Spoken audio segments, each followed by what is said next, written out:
Magandang umaga mga kapuso. Nandito naman po kami para sa isang nagbabagong balita.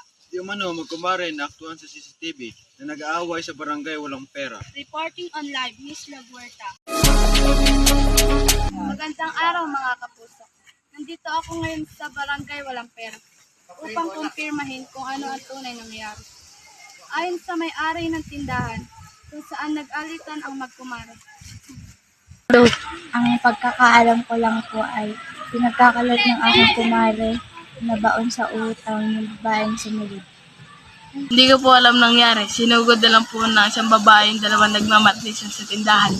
Bakit mo sinugod yung babae? Dahil nagkakalat po niya na baon ako sa utang. At yun po ang dahilan kung bakit niya sinugod yung babae.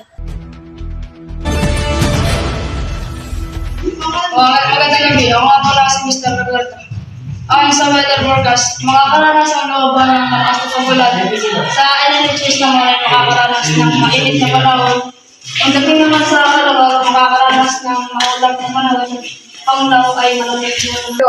Muli, magandang gabi mga kapatid. Ako nga pala ang inyong servisyo, Mr. Roberto.